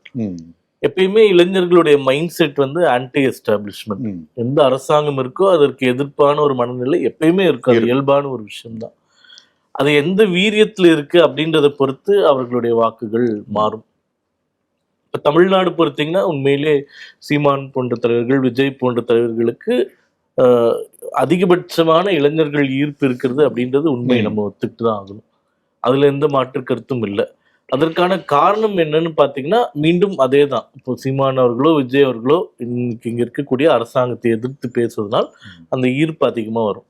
எப்போ சீமான் அவர்களோ விஜய் அவர்களோ ஒரு வேளை ஆட்சிக்கு வந்துட்டாங்களோ அப்ப எதிரில் இருக்கிறவங்களுக்கு அந்த இளைஞர்களுடைய அந்த மனநிலை நோக்கி போகும். இது இயல்பான ஒண்ணுதான். இப்போ தமிழகத்துல இன்னைக்கு நம்ம என்ன அரசியல் பேசினாலும் திமுக வேண்டுமா வேண்டாமா அதை நோக்கிதான் அந்த புள்ளி நகரும். இப்ப இன்னைக்கு இருக்கக்கூடிய இளைஞர்கள் யாரை நோக்கி போகிறார்கள் என்பதை விட யார் வேண்டாம் என்று தீர்மானிப்பார்கள்னு நாங்க ஊர்ஜிதமா நம்புவதற்கான சில காரணங்கள் இருக்கு. உதாரணமாக சமீபத்தில் நடந்த அந்த டிஎன்பிஎஸ்சி குளறுபடியை நம்ம எடுத்துக்கலாம். இதோட 7வது முறை 4.5 ஆண்டுகள்ல டிஎன்பிஎஸ்சி 4 தடவை, டான்ஜெட்கோவோட தேர்வு, ஆவின் தேர்வு, எல்லா தேர்வுலையுமே குளறுபடி. இப்போ இந்த டிஎன்பிஎஸ்சி தேர்வுலேயே எடுத்துக்கோங்களேன், கடந்த செப்டம்பர் மாதம் கிட்டத்தட்ட 5.5 லட்சம் பேர் பதிவு செஞ்சு 4.5 லட்சம் பேர் எழுதி வெறும் 11,000 பேர் தேர்வு செஞ்சிருக்காங்க. குரூப் 4, குரூப் 2 அது குரூப் 4 செப்டம்பர் குரூப் 4. இப்போ குரூப் 2 மெயின்ஸ் வந்து 11,000 பேர் இப்போ வந்து அந்த மெயின்ஸ்க்கு வந்து தேர்வாகி தமிழகம் முழுக்க தேர்வு நிலையங்கள் அமைத்து 11,000 பேரும் போயிட்டாங்க. ஆனா சென்னையில ஒரே ஒரு இடத்துல மட்டும் ஒரு கல்லூரியில அந்த குளறுபடி ஏற்பட்டதுனால முதல்ல சென்னையில மட்டும் ரத்து அப்படின்னு அறிவிக்கிறாங்க. பிறகு தமிழ்நாடு முழுக்க ரத்துன்னு அறிவிக்கிறாங்க. தமிழ்நாடு முழுக்க ரத்துன்னு அறிவித்த பிறகும் கூட கோயம்புத்தூர், சேலம், மதுரை போன்ற இடங்கள்ல தேர்வு நடந்துகிட்டே இருக்கு. ஏன்னா அவங்களுக்கு அந்த தகவல் வரல. சென்னையில 3 கல்லூரியிலையும் கோளாறு. 3 கல்லூரியில கோளாறு. அப்போ வெறும் 11,000 பேருக்கு ஒரு தேர்வு நடத்துவதிலே இந்த அரசாங்கத்தினால முடியல. அதுல ஒரு மெத்தன போக்கு. அதுவும் முதல் முறை கிடையாது. இது வந்து டிஎன்பிஎஸ்சிலே 4வது முறை. கொஸ்டின் பேப்பர் கவர்மெண்ட் பஸ்ல அனுப்பிச்சாங்கன்னு ஒரு பிரச்சனை, ஓஎம்ஆர் ஷீட்ஸ்ல பிரச்சனை இருக்குன்னு 2024 ஒரு பிரச்சனை. அப்போ அந்த எவ்வளவு லட்சம் பேர், அந்த 5 லட்சம் பேர் அப்ளை பண்ணியிருக்காங்கன்னா அந்த 5 லட்சம் பேரும் பெரும்பாலும் இளைஞர்கள் தான், 90% பேர். அப்ப அவர்களுடைய மனநிலை என்ன இருக்கும்னா, இந்த தேர்வு இவங்க வேணும்னே குளறுபடி பண்றாங்களோ, அதுல ஏதாச்சும் கையாடல் நடக்குமோ, கையூட்டு வாங்கிட்டு பெறுவதற்காக பண்ணுவாங்களோ. ஏன்னா கடந்த முறை டிஎன்பிஎஸ்சியில் நீங்க பாத்தீங்கன்னா ஒரு குறிப்பிட்ட சதவீதமான தேர்வு எழுதியவர்களுக்கு மட்டும் 1/2 மணி நேரமோ 3/4 நேரமோ கம்மியா கிடைச்சது. அப்போ அந்த தகுதியின் அடிப்படையில இந்த தேர்வு அவங்க வந்து அரசாங்கத்தை நம்புவது இந்த அரசாங்க வேலைக்காக. அந்த தேர்வு கூட முறைப்படி நியாயமாக நடக்கவில்லை என்று சொல்லும் போது அந்த திமுக மீதான வெறுப்பு இளைஞர்களுக்கு நிச்சயமா அதிகரிக்கும் அப்படின்றது நம்மளுடைய கருத்து. 2வது, இப்ப இளைஞர்களுக்கு இந்தியாவில் மிக மிக முக்கியமான தேவையா ஒரு இளைஞராகவே நான் பார்ப்பது ஒன்று படிப்பு, இன்னொன்று வேலை வாய்ப்பு. இவங்க 1000 விஷயங்கள் சொன்னா கூட நான் சொல்றது ஒப்பீட்டு அளவுல மத்தியில் இருக்கக்கூடிய மோடி அரசாங்கத்தோட ஒப்பீட்டு அளவுல சொல்றேன். எல்லாம் நீங்க மெட்ரிக்ஸ்லையும் எடுத்து பாருங்க. இப்போ ஒரு மொபைல் போன் மேனுஃபேக்சரிங் பிளான்ட்னு உதாரணமா நீங்க எடுத்துக்கிட்டீங்கன்னா 2014 மோடி அவர்கள் வருவதற்கு முன்பு 2 இருந்தது, இன்னைக்கு 200 இருக்கின்றது. இதே போன்று இப்ப செமிகண்டக்டர் இண்டஸ்ட்ரியை கொண்டு வரோம். இது போன்று பல நிறுவனங்கள் கொண்டு வருவதற்கும் பல அந்த இண்டஸ்ட்ரியல் பாலிசியும் நம்ம நிறைய செயல்படுத்துவதால இளைஞர்களுக்கு வேலை வாய்ப்பு பெறுகின்றது. இவங்க சொல்லுவாங்க கல்விக்கு நாங்க தான் முக்கியத்துவம் தரோம், கல்வினா திமுக தான் அப்படின்னு சொல்லுவாங்க. ஆனா கலை அறிவியல் கல்லூரிகள் அதிமுக ஆட்சியில் 59 கலை அறிவியல் கல்லூரிகள், சட்டக்கல்லூரிகள் 6, மருத்துவக் கல்லூரிகள் 14. இது போன்று அந்த வகையிலும் நீங்க பாத்தீங்கன்னா கடந்த அதிமுக ஆட்சியில மிக அதிகமாக இந்த கட்டமைப்பு என்பது வலுப்படுத்தப்பட்டிருக்கின்றது. அவங்க ஆட்சியில அசம்பிளியில நடந்த ஒரு விஷயம், அப்ப ரகுபதி அவர்கள் சட்ட அமைச்சராக இருக்கிறார். பிஜேபியினுடைய நாகர்கோயில் எம்எல்ஏ எம்ஆர் காந்தி எழுந்து எங்க மாவட்டத்துல ஒரு அரசு சட்டக்கல்லூரி வந்து இல்லாம இருக்கு, அதற்கு வந்து நீங்க உதவி புரியணும், கன்னியாகுமரி மாவட்டத்துல நாகர்கோயில் ஒரு சட்டக்கல்லூரி அமைக்கணும் அப்படின்னு கேட்கும்போது எங்க கிட்ட நிதி இல்லை, அதனால அந்த கல்லூரியை வந்து இப்ப அமைக்க முடியாது அப்படின்ற கருத்தை ரகுபதி சட்ட அமைச்சரா இருக்கும்போது அவர் வந்து ஃப்ளோர் ஆஃப் த ஹவுஸ்லேயே சொல்றாரு. இது போன்ற பல விஷயங்களை இன்னைக்கு இருக்கக்கூடிய இளைஞர்கள் நிச்சயமா புரிந்து கொண்டுதான் வாக்களிப்பார்கள் அப்படின்ற நம்பிக்கை எங்களுக்கு இருக்கு. இந்த 14, 24 நீங்க ரெண்டுமே ஸ்டடி பண்ணி பாத்தீங்கன்னா எங்களுக்கு இருக்கக்கூடிய வாக்கு வங்கிகளை முதன்மையாக இருக்கக்கூடியது இளைஞர்களோட வாக்கு தான். இவங்க கொண்டு வரக்கூடிய விஷயம் என்னவென்றால் இந்த பிரிவினைவாதம்னு சொல்லக்கூடிய குஜராத்துக்கு பண்ணிட்டீங்க, யூபிக்கு பண்ணிட்டீங்க, மகாராஷ்டிராக்கு பண்ணிட்டீங்க, கூட்டணி கட்சிகள் எல்லாம் வந்து நிர்பந்தப்படுத்தி இந்த மாதிரி நிறைய குற்றச்சாட்டுகள் இருக்கு. இப்போ நிர்பந்தப்படுத்தி கூட்டணி வைக்கணும்னா இந்த தேர்தலில் எங்களுக்கு வைக்கணும்னு அவசியம் இல்லை. ஏனென்றால் 2024 தான் முக்கியமான தேர்தல், எம்பி இடங்கள் அதிகம் வேணும், அப்ப நிர்பந்தப்படுத்தி இருக்கலாம். இப்போ மற்ற மாநிலங்களுக்கு வந்து நிறைய பண்றீங்க இங்க பண்ணல அப்படின்னு சொன்னீங்கன்னா, செமிகண்டக்டர் இண்டஸ்ட்ரி உதாரணமாக தமிழகத்துல அமைக்கணும் அப்படின்னு சொல்லிட்டு தமிழக அரசாங்கம் உட்பட பல பேருடைய கோரிக்கையாக இருந்தது. செமிகண்டக்டரோட ஒரு பேஸ் இது இருக்கு அப்படின்றதுனால. பட் அவங்க வந்து அதற்கு வந்து குஜராத்தையும் அஸ்ஸாமையும் ப்ரிஃபர் பண்ணதுக்கு வேற நிறைய காரணங்கள் இருக்கு. நிறைய நிலத்தடி நீரை உறிஞ்ச வேண்டியது இருக்கு. ஒரு செமிகண்டக்டர் ஒரு சிப்பு பண்ணணும்னா கிட்டத்தட்ட உங்களுக்கு வந்து 1,00,000 லிட்டர் அளவுக்கு தண்ணி எடுக்கணும் அப்படின்னு சொல்றாங்க. அப்போ தமிழ்நாடு அதற்கு உகந்ததாக இருக்காது அப்படின்றது அவர்களுடைய பார்வையாக இருந்தது. இப்போ நீங்க எதுவுமே பண்ணலன்றப்போ இந்த PLI ஸ்கீம்ல இந்த எலக்ட்ரானிக்ஸ் மட்டும் இங்க எப்படி அமையப்பட்டது, ஸ்ரீபெரும்புதூர், காஞ்சிபுரம், ஒசூர், சென்னை, இந்த பெல்ட்ல. அப்போ ஒருவேளை தமிழகத்திற்கு எதுவுமே கொடுக்க கூடாதுன்னு நினைச்சிருந்தாங்கன்னா இந்த PLI கைத்தொழில் ஸ்கீமை கூட வேற மாநிலத்துக்கு எடுத்துட்டு போயிருக்கலாம். அதனால இது போன்ற ஒரு தவறான பிரச்சாரங்கள் மூலமாக தமிழகம் மற்றும் தனித்து விடப்படுகின்றது, தமிழகத்துக்கு எதுவுமே பண்ண மாட்டேங்கிறாங்க அப்படின்ற ஒரு பிரச்சாரத்தை திமுக மிக மிக நேர்த்தியாக கடந்த 7 வருடங்கள்ல மிக வலுவாகவே மக்கள் கிட்டயும் குறிப்பா இளைஞர்கள் கிட்ட கொண்டு போய் சேர்த்திருக்காங்க. ஆனா அந்த வலுவானது 2019லயோ 17லயோ 18லயோ 20லயோ இருந்த அளவுக்கு இன்னைக்கு இல்லை. ஏனென்றால் இவர்கள் சொன்ன அனைத்துமே பொய் என்று நிரூபணம் ஆகிவிட்டு இளைஞர்களும் யோசிக்க ஆரம்பிப்பாங்க. எவ்வளவு பொய் தான் பேசுவாங்க, இவங்க சொல்றதெல்லாம் நடந்திருக்கான்னு 10 வருஷத்துல எடுத்து நீங்க பாத்தீங்கன்னாலே ஒண்ணுமே கிடையாது. அதனால நிச்சயமா இப்போ நாங்க சொல்றது இவரு சொல்ற மாதிரி மதவாத ஜாதிவாத அரசியல் இல்ல, வளர்ச்சியை நோக்கி அரசியல் மட்டும்தான். இப்ப இளைஞர்களுக்கு என்ன பயிற்சி கொடுத்தீங்கன்னு மட்டும் கொஞ்சம் சொல்லுங்களேன். இளைஞர்களுக்கு என்ன பயிற்சி கொடுத்தீங்க, எதுக்கு கூப்பிடுறீங்க, பிஜேபி எதுக்கு இளைஞர்கள் வரணும், வந்தா என்ன சொல்லுவீங்க? ஒரே ஒரு இளைஞர் ஒரு கேள்வி கேட்கறான், அந்த நாட்டுல பறந்து விரிஞ்ச நாட்டுல ஒரு பாய்க்கு கூட எம்பி சீட் கொடுக்க மாட்டீங்கன்னு கேட்கறான். எம்பி சீட்டு கொடுத்தோம், அவங்க ஜெயிக்கல, அதுக்கு நாங்க ஒன்றும் பண்ண முடியாது. அதே போன்று திமுக வரக்கூடிய இளைஞர்கள்லாம் நான் இந்த கட்சிக்கு திமுகவுக்கு வரக்கூடிய இளைஞர்கள்லாம் கேட்கறாங்க, நான் ஒரு நாளாச்சும் இந்த கட்சிக்கு தலைவராக முடியுமான்னு. ஆனா நீங்க அதெல்லாம் முடியாது, எங்களுக்கு கருணாநிதி குடும்பம் மட்டும்தான் தலைவராக முடியும். இளைஞர்கள் கிட்ட நாங்க சொல்றோம், இளைஞரா இருந்த மு.க. ஸ்டாலின் தான் தலைவரானார். அது ஒரு குடும்பம் தானே, ஒரே குடும்பம், வேற யாரும் வர முடியாதுல்ல. எங்க கட்சியில நாங்க என்ன சொல்லுவோம்னா, நிதின் நபின்னு ஒருத்தர் வந்திருக்காருப்பா, அவர் ஒரு இளைஞர், 45 வயசு, அவர் தலைவர் ஆக முடியும்னா நீயும் தலைவர் ஆக முடியும் நாங்க கூப்பிடுவோம். உங்களால அது முடியாது, போட விடுவீங்களா? ஆக்கிருக்கீங்க, அவருக்கு அதிகாரம் கொடுத்திருக்கீங்களா? அது வேற விஷயம். ஒரு உள்துறை அமைச்சர் இங்க வந்து பொறுப்பில் இல்லாதவர் அப்படின்னா பொறுப்பற்றவரா? அவர் வந்து நேரடியாக தமிழ்நாட்டுல வந்து அலையன்ஸ் பேசுறாருன்னா காங்கிரஸ்ல கிரீஷ் சோடன்கர் வந்து பேசுறாரு, மத்தவங்க வந்து பேசுறாங்க, கார்கே வந்து பேசுறது இல்ல. அதனால ஒரு கட்சிக்கு என்ன பேசுறீங்க சொல்லுங்க சூர்யா. அதுதான் சொல்லிட்டேன், நீங்க வந்தீங்கன்னா எங்க கட்சியில நீங்க ஒரு நாளாச்சும் தலைவர் ஆகலாம். ஆனா திமுக போனா என்னைக்குமே ஆக முடியாது. அதனால இங்க வாங்கன்னு சொல்றோம். எதுக்கு அரசியல் போறாங்க? தலைவர் ஆகணும் தானே அரசியல் போறாங்க, அதுக்காக தானே வராங்க. ஒரே ஒரு கொஸ்டின் தான், இளைஞரணி செயலாளர் விஜய் எங்க சூர்யா சார்ட்ட ஒரே ஒரு கேள்வி, சொல்லுங்க. இளைஞர்களை கூப்பிட்டு என்ன பயிற்சி கொடுக்குறீங்க இந்த நாட்டுக்கு? ஓப்பனா சொல்லுங்க. திமுகவினர் மாதிரி இல்லாம நல்ல குடிமகன்களா இருக்கணும்னு பயிற்சி கொடுக்க, நல்ல குடிமகனா இருக்கிறதுனாலதான் இந்த நாட்டுல பிறந்து வளர்ந்து வந்தோம். நாங்க பாத்துக்கிறோம், குடிமகன்களா இருக்கணும். சூர்யா சார் வந்து நிறைய வேலை வாய்ப்புகள் அப்படிங்கறத வந்து மத்திய மோடி அரசாங்கம் வந்து இங்க உருவாக்கி கொண்டு வந்திருக்காங்க.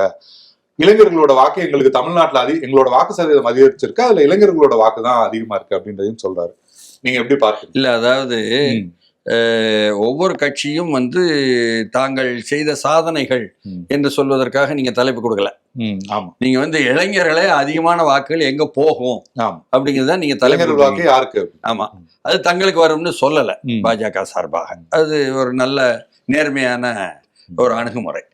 அது ஏற்கனவே வந்திருக்குன்னு சொல்றாங்க, ஏற்கனவே எங்களுக்கு தான் வந்துட்டு இருக்கு அப்படின்னு சொல்லலையா? இல்ல இல்ல, போட்டியெல்லாம் அவர் யதார்த்தமா சொன்னாரு.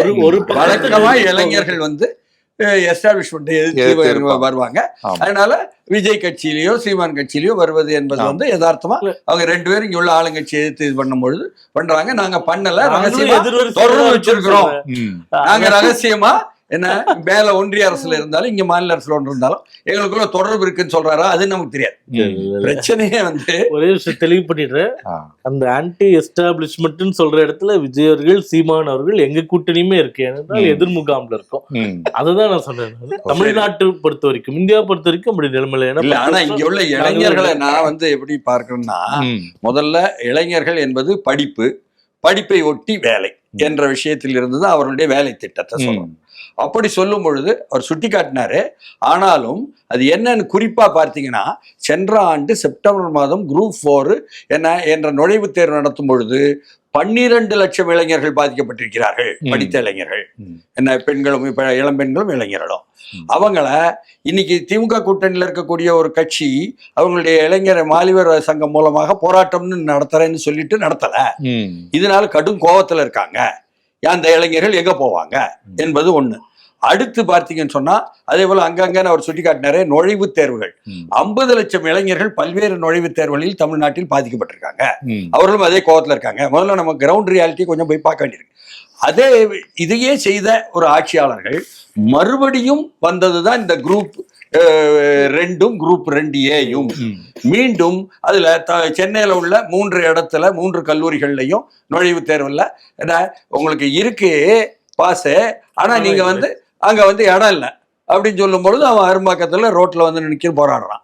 இங்கெல்லாம் வந்து போராட்டம்னு சொல்லி போட்டு சென்னையில நடந்ததுன்னா தமிழ்நாடுங்க ரத்துன்னு போட்டாங்க. தமிழ்நாடுங்கும் ரத்துன்னு சொன்னா அங்க வந்து ஒவ்வொரு இடத்துல எங்க ஊர்ல திருநெல்வேலில எல்லாம் நான் வெளியே வர மாட்டேன் அரங்கத்தை விட்டு, நான் உள்ள இருந்து தேர்வு எழுதுவேன்ட்டான்.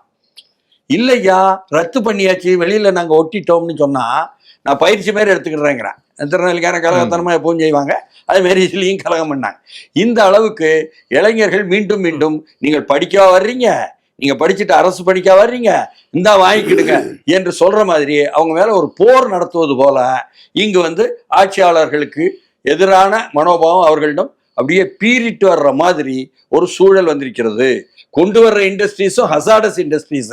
அது மாதிரி யார் யார் கார்பரேட்டுக்கு சாதகமாக இருப்பாங்களோ, இப்போ கிராமப்புறத்தை பார்த்தீங்கன்னு சொன்னால், கடலோரம் பார்த்தீங்கன்னு சொன்னால் கடலோரத்து மீனவர்கள் மீது ஒரு போரே நடத்திக்கிட்டு இருக்காங்க. அன்லீஷிங் எ வார் அகென்ஸ்ட் என்பதுதான் ஒன்றிய அரசினுடைய பாணியாக இருக்குது. இந்த நீலக்கொடியினால் பாதிக்கப்பட்டு நேற்றெல்லாம் பார்த்தீங்கன்னா கம்ப்ளீட்டாக வந்து பீச்சில் எல்லா கடைகளும் வந்து மூடி எதிர்த்து போராடுறாங்க. அந்த அளவுக்கு இளைஞர்களை எல்லாம் தொடர்ந்து பாதிக்க வைப்பதற்கான அரசாங்க அதிகார அணுகுமுறைகள் அவர்களை ஈர்க்காது. தேர்வுகள் வந்து முறையா நடத்தல, நிர்வாக சீர்கேடு அப்படின்றது தொடர்ச்சியாவே வந்துட்டே இருக்கு. எடப்பாடி வருஷம் முழுவதும் கஷ்டப்பட்டு படிச்சு தேர்வு எழுத வந்தா ரத்தாகுது அப்படின்ற மாணவர்களோட ஆதங்கம். ஒண்ணு சிக்க பாக்குறோம் சார். முதல்ல இளைஞர்களுக்கு கல்வி கொடுக்கறதுக்கே இந்த நாட்டுல போராடுறோம். யாரை எதிர்த்து? பாகிஸ்தான்காரன். உங்க நேர்மையை பாராட்டுங்கய்யா. பாகிஸ்தான்காரனை எதிர்த்தா நான் உங்க நேர்மைக்கு வரேன். இல்ல சிலோன்காரனை எதிர்த்தா, இல்ல ட்ரம்ப் எதிர்த்தா? ஒண்ணுமே கிடையாது. நம்மளை ஆள்ற மோடியை எதிர்த்து, ஆண்டுகிட்டு இருக்க பிஜேபியை எதிர்த்து, அவனுக்கு ஹிந்தி தேவையில்லையா, தமிழ் படிச்சு ஆங்கிலம் படிச்சு அந்த 2 அறிவுக்கு வேலை கொடுக்க முடியல, இங்க நிதி இல்லை, தொழிற்சாலை அமைக்கலாம்னா கூட நீ மிரட்டி அந்த பக்கம் எடுத்துட்டு போயிடுற, இங்க ஒரு அளவுக்கு எங்களால் பண்ண முடியல. இதெல்லாம் வெளிப்படைத்தன்மையோட ஒரு முதலமைச்சர் இன்னைக்கு தமிழ்நாட்டுல உட்காந்து ஒப்பாரி வைக்கிறோம்னு சொல்றேன். ஆட்சிக்கு வந்ததுல ஒரு முதலமைச்சர் போராடிக்கிட்டு இருக்கான். சும்மா இவர மாதிரி ஆட்டுக்குட்டி மாட்டுக்கு போராடல, ஆளுக்கு வேலை கிடைக்கலன்னு போராடிட்டு இருக்கோம், கல்வி கிடைக்கலன்னு போராடுறோம். ஐயா நெய் ஊத்தி சாப்பிடுவீங்களா? இல்லம்மா, பசுமாட்டை பத்தி எனக்கு பிடிக்காதுமா, அது அவர் கோச்சுக்குவாரு. நீங்க ஏதாவது பசுமாட்டை பத்தி பேசுனீங்கன்னா கேஸ் போட்டுருவாரு. பக்கத்துல ஜாக்கிரதையா இருக்கும். இதுக்கே இவ்வளவு பெரிய போராட்டம் நடத்துறோம். இவ்வளவு போராட்டங்களும் ஆளுங்கட்சி யாரை எடுத்து போராட வேண்டிய அவசியம் என்ன? என்னவோ பெரிய போராளி போராளின்னு நீங்க சும்மா பக்கத்துல உட்காந்துருக்கால பார்த்து போராளி அவர் பேசினாரு சார். டிஎன்பிஎஸ்சி தமிழ்நாட்டுல உங்களோட சாதனையா சொல்லிக்கிற விஷயம் தானே சார். நீங்க குறுக்கிட்டு கேட்க வேண்டிய கேள்விக்கு நான் குறுக்கிட்டு 2 கேள்வி கேட்டேன். சரி சார். எதுக்கு இளைஞரை பிடிச்சிட்டு வரீங்கன்னு கேள்வி கேட்டேன். நீங்க கேட்டா நான் கேட்க சார். இல்ல நான் அதான் சார் கேக்குறேன். திமுகவோட கட்சிக்கு இளைஞர்கள் தேவைன்னு என்ன கேளுங்க. இல்ல சார், டிஎன்பிஎஸ்சி திமுகவோட சாதனையா நீங்க சொல்ற விஷயம் சார். எப்ப பாருங்க ஒரு குடும்பம் அதுக்கே என்ன எல்லா அரசியல் குடும்பத்தை லீஸு கொடுத்துட்டு அரசியலுக்கு வரான். அதே குடும்பத்தோட தான் சார் அரசியல்ல இருப்பான். அவன் அப்பம் முடிச்ச கூடிய புள்ள பிடிச்சா தப்பு இல்லை சார். அடுத்தவங்க கூடியதான் முடியக்கூடாது. ஏன்னா அப்பவங்க கட்டின கோமணத்தை கட்டுறதுல தப்பு இல்லை, அடுத்தவங்க கோமணத்தை தான் உருவக்கூடாது. அதுதான் முதல்ல நல்லா புரிஞ்சுக்கணும். இளைஞர்களுக்கு எதை சொல்லிக் கொடுக்கணுமோ அதை சொல்லிக் கொடுக்கணும். போதை கலாச்சாரத்தை ஒழிக்கிறதுக்கு ஒரு நடிகர் வர்றாரு, அவர் பேச்சு அப்படியே கேட்டு அப்படியே மக்கள் கொந்தளிப்புல நிற்கிது. இன்னைக்கு கூட ஒருத்தன் செத்துட்டான், பார்க்க வந்தவன். அந்த அளவுக்கு ஆர்வத்தில் இருக்கானே. ஒரு நாளைக்கு நீ சொல்லியிருக்கணும், கட் அவுட்டுக்கு பால் ஊத்தாதரா, பெத்த தாய்க்கு சோறு போடுறான்னு சொல்லியிருக்கணும். 25 வருஷம் எதை பத்தியும் பேசாம சம்பாரிச்சு எல்லாம் வச்சுட்டு நீ தியாகி மாதிரி வந்துட்டு எல்லாத்தையும் விட்டுட்டு நான் வந்திருக்கேன், எல்லாத்தையும் விட்டு வந்திருக்கேன்னா யாரை விட்டு வந்தேன்னு விளக்கமா சொல்லு. சொத்து பத்தை விட்டு வந்தியா, இல்லை குடும்பத்தை விட்டு வந்தீங்களா, எதை விட்டு வந்தீங்க? சும்மா வந்து நின்றுக்கிட்டு திமுக உரைச்சி பார்க்கறது, திமுக சீண்டி பார்க்கறதுன்னா எங்களுக்கு எல்லா வசனமும் தெரியும். திமுகங்கிறது ஒரு தந்தி கம்பம், அதுல லைட் இருக்கும், குண்டு பல்பு இருக்கும். அந்த பல்பு வெளிச்சத்துல படிச்சுட்டு 10 IAS அதிகாரி உருவாக்கியிருக்கான். இதெல்லாம் வரலாறு சார். ஒரு இளைஞரை நீங்க எப்படி வழி நடத்துறீங்க? திமுக எப்படி இளைஞர்களை வழி நடத்துது? அவர் சொன்னாரு, இளைஞர்களுக்கு இத்தனை ஃபேக்டரியில வேலை வாய்ப்பு கொடுத்துருக்கோம், மோடி அதை கொடுத்தாரு, இதை கொடுத்தாரு, அதை கொடுத்தாரு. போதை கலாச்சாரத்தை ஒழிக்கிறதுக்கு வாய்ப்பை கொடுத்தீங்களா? ஊழல் ஒழிக்கிறவனுக்காக சொல்லி கொடுத்தீங்களா? போதை பொருள் அதாவது இடி டிபார்ட்மெண்ட் அனுப்பி இங்க இருக்கிற ஊழலை போடுறான்னா இடி அனுப்பி இங்க ஈடிக்காரன் டவுசர் இல்லாம படுத்திருக்கான், லோக்கல் போலீஸ் உள்ள வாங்கிட்டு. அந்த அளவுக்கு உங்க டிபார்ட்மெண்ட் வச்சிருக்கீங்க, அந்த அளவுக்கு இந்தியாவை வழி நடத்துறீங்க. எங்க இருந்து எவன் வரான்னு தெரியல, எவன் போறான்னு தெரியல.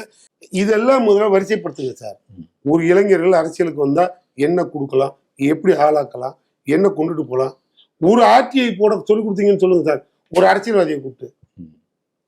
நாங்க சொல்றோம் சார், திமுக எதிர்கட்சியா இருக்கும்போது அவ்வளோ ஆட்சியை போட்டு அவ்வளோ கமிஷனர் இது கவர்னர்கிட்ட செல்லாத பொட்டின்னு தெரிஞ்சும் ஓப்பனே பண்ண மாட்டான்னு தெரிஞ்சு அந்த போஸ்ட் பாக்ஸில் கொண்டு போய் அவ்வளோ புகார் பண்ணி போட்டோம்.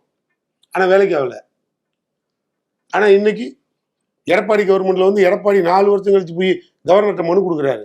என்ன கொடுக்குறாரு? 4 லட்சம் கோடி ஊழல், உடனே விசாரணை கமிஷன் போடுங்கிறாரு.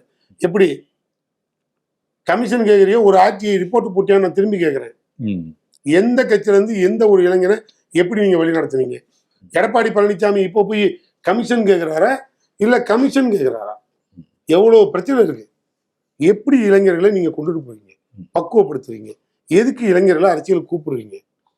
ஒருத்தன் கட்ட வீட்டுக்கு பால் ஊத்துங்கிறான், இன்னொருத்தன் கட்டின முன்னாடி சோறு போடாதாங்கிறான். இதெல்லாம் ஒரு அரசியலா சார்? போத கலாச்சாரத்தை ஒழிக்க சொல்லி கொடுத்தீங்களா, இல்ல ஒழிக்கிறவனை தான் விட்டுட்டு வேடிக்கை பார்த்தீங்களா?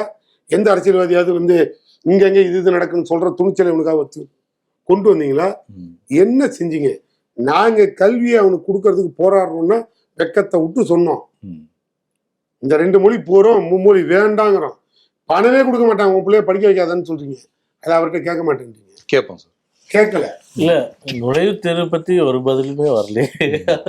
இவ்வளவு குளறுபடி தப்பு. 50 லட்சம் இளைஞர்கள் பாதிக்கப்பட்டிருக்காங்க. அவர்களுடைய கனவுகளை பொசுக்கி யாருக்குமே ஒரு நம்பிக்கை இல்லாத ஒரு சூழ்நிலையை கொடுத்துட்டு சார், தமிழே தெரியல சார்.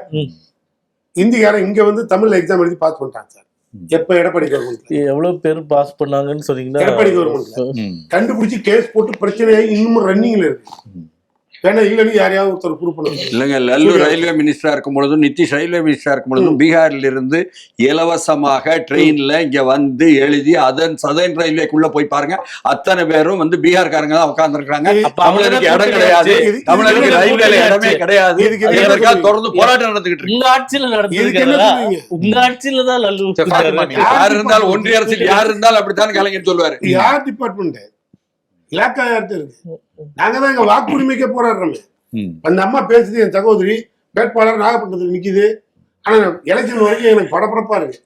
ஏன்னா இந்த அம்மா ஓட்டுருக்குமான்னு தெரியல. உங்களுக்கு ஓட்டு இல்லப்பா, நீ பாய்ங்கிறதா ஓட்ட விட்டுருவாங்க. தவறான அந்த ஒரு ஆதங்கத்துல பேசுறேன். தவறான பாத்திமா சொல்லுங்க. நீங்க நான் சீரியஸா பேசுறேன். சொல்லுங்க. எங்க சகோதரிக்கு சப்போர்ட்டா ஆதரவா பேசுறேன். இங்க அப்துல்லா, ரஹமத்துல்லா, இதயத்துல்லான்னா பட்டியல பேர காணாம். ஆனா இவன் இந்த லட்சணம்னு பார்த்தா ஆல்பர்ட், ரஹீம், இப்படி ஆல்பர்ட் அந்த முஸ்லீம் கிறிஸ்டின் பேர்ல ஒரு 2 போட்டிங்கன்னு வச்சுங்க, அவன் பேரையும் காணும். சார், வாக்காளர்கள் வாக்குரிமைக்கே தமிழ்நாட்டுல போராட்டம். என்ன சார் இது போராட்டம்? நாங்க என்ன நாடு கடந்து நாடு அதை கேட்டு போராடுறோம்? வாக்குரிமையை கேட்டு போராடிட்டு இருக்கோம். அந்த அளவு தமிழ்நாட்டுல இந்தியா முழுக்க ஓகே, அதை கேட்டு போராடுறேன், அதை விட்டுட்டீங்க. இளைஞர்களை என்ன பண்றதா? அதாவது அண்ணன் வந்து ரொம்ப கரிசனமா அக்கறையா பேசுற மாதிரி இருக்கும். ஆனா மாறி மாறி லாவணி கச்சேரி தான் நடக்குது அப்படிங்கறத நம்ம இங்க புரிஞ்சுக்கணும். அதிமுக வராதனால பிஜேபியை புடிச்சு 2 பேரும் ரொம்ப நான் நேர்மை இல்ல, இப்போ நேர்மையா பேசுறது இவங்கதான். இவங்களை பத்தி அவங்களும், அவங்கள பத்தி இவங்களும் பேசும்போது சொன்னாங்க, நீங்க தமிழ்நாட்டுல இருக்கிறவங்களுக்காக பேசுறது இல்ல, தமிழீழத்துல இருக்கிற நாட்டை புடிச்சு கொடுப்பேன் அப்படின்னு தான் பேசுறீங்க அப்படின்னு.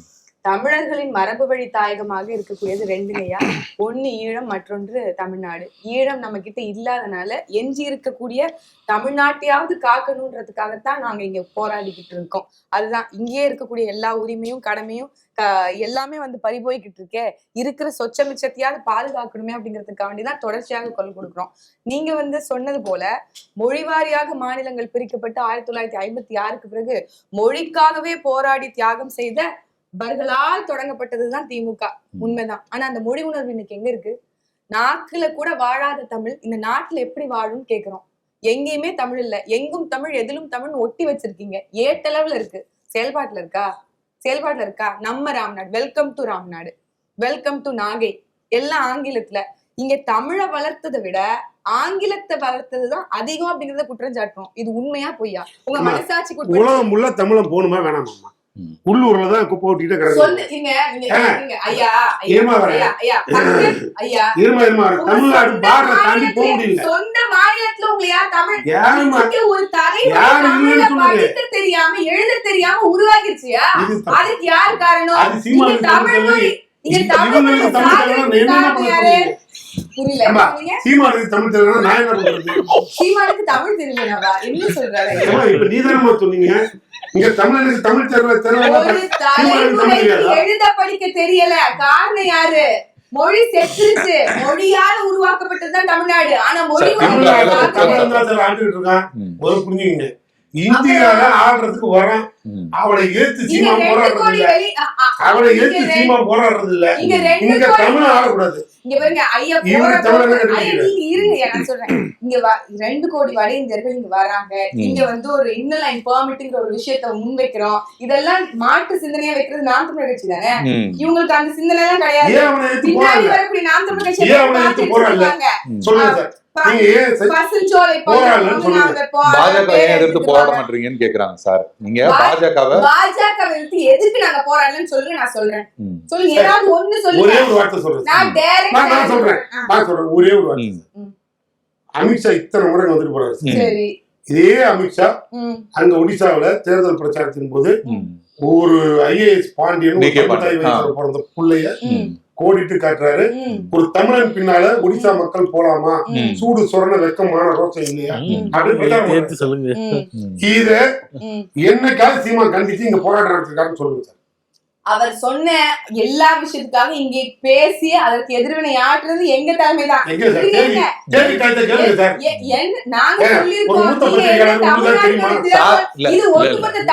ஒன்றிய அரசில் யார் இருந்தாலும் எங்க தலைமை ஒரு நினைப்பாளர் பேசியிருக்காங்க. ஒன்றிய அரசில் யார் இருந்தாலும் தமிழ்நாட்டுக்கு எதிராக இருக்கிறார்கள் என்பதை சீமான் சொல்லுவார்.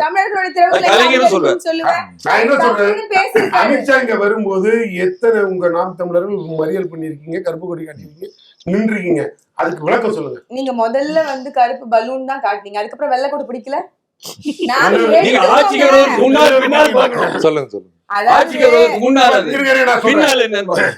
ரொம்ப நல்ல பாலிசி வச்சிருப்பாங்க. என்ன தெரியுமா? RSS நாங்க RSS திட்டுவோம். இவங்களை வந்து அந்த RSS புகழ்ந்து பேசியவர் கலைஞர். அந்த RSS ஒரு சமூக இயக்கம், சொன்னதே இயக்கம். அங்கதான் மாறேன். கலைஞர் சொன்னார்தான். பாபர் மசூதிக்கு நேரடி தொடர்பு இல்லை, பாஜகவும் சொன்னதே சொல்லுங்க. நாங்க இல்லன்னே சொல்றோம். ஒரு தீவிரவாதி ஒரு 100 பேர் இருக்கான். எல்லா துப்பாக்கியோட தெரிஞ்சான். எல்லா பேரும் துப்பாக்கி கொண்டு வந்து போட்டுட்டு சரண்டர் ஆயிட்டான். சரண்டர் ஆகி அவனை திருந்திட்டாங்கன்னு சொன்னான். அதனால அவரு திருந்திட்டான்பா, அவனை புறக்கணிக்காதீங்க, அவனும் கொஞ்சம் பொது சேவை செய்யட்டும், அவனையும் கொஞ்சம் மதிச்சு கூட போங்கன்னு சொல்லுவோமா மாட்டோமா? சொல்லுவோமா மாட்டோமா சார்? தலையாட்டக்கூடாது. தெரிஞ்சிட்டான்னு நம்புவதுதான் வந்து அந்த மாதிரி தெரிஞ்சிட்டான்னு நம்புவதுதான் பிரச்சனை. கூட்டணியில் சேர்த்துக் கொண்டால் கூட்டாட்சியில் தெரிஞ்சிட்டான் எங்களுக்கு பங்கு வந்தா இல்லாவிட்டால் திருந்த. நான் தெளிவா சொன்னேன். அந்த RSS ஒரு தீவிரவாத அமைப்பு எல்லாத்தையும் சரண்டர் பண்ணிட்டு திருந்தி வந்தார். திமுக தலைவர் நினைச்சதுனால அன்னைக்கு ஆதரவு கொடுத்தார். அவன் திருந்திட்டான்னு சொன்னாரு. மறுபடியும் அவன் மாறிட்டான்னு தூக்கி போடுறான்னு சொல்லிட்டு வெளில வந்துட்டோம். இவ்வளவுதான் சார். சூர்யா சார் நீங்க சொல்லுங்க. நான் முடிக்கவே இல்லை. முடிச்சிடுறேன். ராமர் நான் ரொம்ப நேரமா நீங்க எங்க என்ன பேச விடுங்க, பயத்திலேயே வந்து அப்படியே பேசிக்கிட்டு இருக்கீங்க நடுவுல. ராமரின் ஆட்சி நீட்சி அப்படின்னு பேசுறதெல்லாம் சட்டத்துறை அமைச்சர் ரகுபதி அவர்கள் தான். இன்னைக்கு சும்மா நம்ம ஊடகத்துல பேசுறதுக்காண்டி மேம்போக்கா நாம் தமிழ் கட்சி விமர்சிச்சுட்டு போயிடலாம். உளப்பூர்வமா அண்ணனுக்கே தெரியும், ஐயாவுக்கே தெரியும், மனசாட்சி தொட்டு பார்த்தாரு அப்படின்னா இங்க அதிகமா வந்து பாஜகவினுடைய கொள்கைகளை எதிர்த்ததாக இருக்கட்டும், அதே மாதிரி இங்க இருக்கக்கூடிய எல்லா நாசகர திட்டங்களை எதிர்த்ததாக இருக்கட்டும், அது நாம் தமிழர் கட்சி தான். பேசும்போது ஹெட் ஆபீஸ் எங்க இருக்குன்னு கேட்டார். என்னது நாம் தமிழ் கட்சி ஹெட் ஆபீஸ் எங்க இருக்குன்னு கேட்டாரு. ராவணன் கூட இங்கதான் இருக்கு, சின்ன போர். உங்களை மாதிரி பஞ்சமி நிலத்துல ஆனா அங்க ஒரு பெரிய பஞ்சாயத்து நடந்துட்டு இருக்கு. பஞ்சமி அது இல்ல கோர்ட்ல சொன்ன பிறகு இந்த மாதிரி இந்த இடத்த புடிங்க அங்க கொடுத்துரும் போல இருக்கு. இங்க மட்டும் இல்ல நிறைய வரும்போது இடத்த புடிங்க அங்க கொடுத்துரும் போல இருக்கு. கருவூலத்துக்குள்ளதான் இருக்குங்கிற தகவல் எல்லாம் வந்திருக்கு. அதை உட்கார்ந்து நம்ம ஆராய்ந்து இது பாருங்க. தெரிஞ்சதுன்னா பிஜேபி எங்களை விட்டு வச்சிருப்பாங்க. அதுதான் உங்களோட கூட்டணி வைப்பாங்க. அதெல்லாம் உடன்பாடு சைலண்ட் உருவி இருப்பாங்க. அதுதான் அதுல சைலண்ட் உடன்பாடு. இங்க அப்படி பேசிக்கிறீங்க. அப்புறம் நிறைய அக்யூஸ் இருக்காங்கன்னு சொல்லி சொல்றாங்க. மக்களுக்காக களத்துல நின்னு போராடி 200க்கும் மேற்பட்ட சகோதரி அக்யூஸ்டா மாத்திட்டாங்கன்னு சொன்னீங்க. அக்யூஸ்டா மாத்தாதீங்கன்னு சொன்னீங்க. மக்களுக்காக களத்துல நின்னு போராடுறது பெருமையா நிக்கிறோம். அது மக்களுக்காக நிக்கிறோம். 200க்கும் மேற்பட்ட வழக்குகள், தேச துரோக வழக்கு எதுக்காக? எல்லாமே மக்களோட களத்துல நின்று மக்களுக்காக நின்று போராடினால. டங்ஸ்டன் களத்துல நின்று இருக்கோம், பரந்தூர் விமான நிலைய களத்துல நின்று இருக்கோம், ஜல்லிக்கட்டு களத்துல நின்று இருக்கோம், நீட் களத்துல நின்று இருக்கோம். எல்லா களத்திலயும் நின்று மக்களுக்காக ஏற்கக்கூடிய இந்த இந்த இந்த இந்த குற்றச்சாட்டுகளை எப்படி நீங்க வந்து அக்யூஸ்ட்னு சொல்லுவீங்க? நாங்க அப்படியே சொல்லலாமா? நீங்க சொல்லி கொடுத்த விதம் அது என்னது? போராடு, அடி, அத்துமீறு. அது யார் இதெல்லாம் நீங்க இதெல்லாம் பண்ணிதான் இவங்களே ஆட்சிக்கு வந்தாங்க. 1967 இவங்க வந்ததே ஆட்சிதான். பக்கத்துல உட்கார வச்சுட்டோம். இவங்க ஆட்சிக்கு வந்து அப்படி இப்ப மத்தவங்க செய்யக்கூடாது. போராடெல்லாம் கலவரம் பண்றீங்க, போராடெல்லாம் கலாட்டா பண்றீங்க. ஏன் பண்றோம்? ஏன்னா எதுவுமே சரியில்லை. இதனால வர விளைவு எதுவுமே சரியில்லைன்னா போராடதான் செய்யணும். இங்க பாருங்க ஐயா, இளைஞர்களுக்கு இன்னைக்கு சிந்திக்கக்கூடிய ஆற்றலே இல்ல. காரணம் என்ன? டாஸ்மாக். எல்லா நீங்க 30 கிலோமீட்டருக்கு ஒரு இடத்துல கட்டாயம் வந்து இங்க பல அதையாவது நிரந்தரமா போராடி 3 கிலோமீட்டருக்கு அதுவும் இல்ல. ஆகுனா போராடுறீங்க, 4 டாஸ்மாக் கடையை கொடுத்துட்டா திரும்பி போயிருவீங்க. அப்ப நீங்க மூடவே மாட்டீங்க, போராடிக்கிட்டே இருக்கணும். நாங்க படிப்படியா குறைப்பீங்கன்னு சொல்லுவீங்க. அப்புறம் யாராவது குறை தீர்ப்பு மையத்துல வந்து உங்ககிட்ட யாருமே சொல்லலேன்னு ஒரு கதையை அடிச்சு விடுவீங்க. 50,000 கோடி வருமானத்தை அதை நம்பித்தான்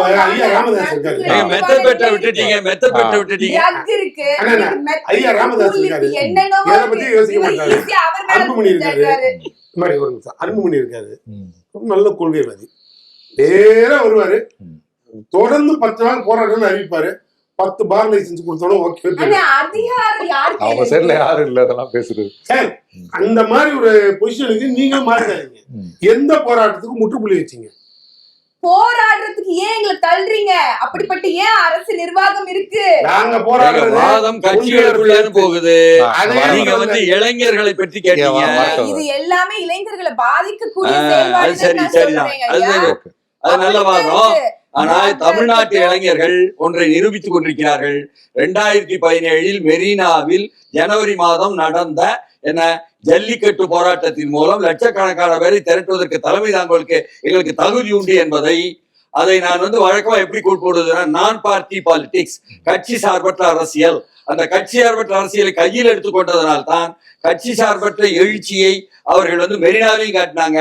அதே போல தமிழ்நாடுக்கும் காட்டினாங்க. ஜல்லிக்கட்டுக்கு வெறும் ஜல்லிக்கட்டுக்காக போராடல, ஆனால் தமிழ்நாடுக்காக முழு நலனுக்காக போராடினாங்க. ஸ்டெர்லைட்லயும் வந்ததெல்லாம் இளைஞர்கள் தலைமை தாங்கினாங்க. அதுவும் ஒரு கட்சி சார்பற்ற அரசியல். இப்படியாக இளைஞர்கள் கட்சிகளுடைய நடவடிக்கைகளுக்கு சரியில்லை என்ற புரிதல்ல தான் கட்சி சார்பற்ற அரசியலாக முன் வராங்க என்பதை தமிழ்நாடு தான் நிரூபிச்சுக்கிட்டு. ஓகே, சூர்யா சார் சொல்லுங்க. படிக்க விட மாட்டேன். போன வாரம் ஆர்கே நகர்ல ஒரு 11ஆம் வகுப்பு படிக்கக்கூடிய பள்ளி மாணவன் பையிலிருந்து கஞ்சா பொட்டலம் எடுத்தாங்க.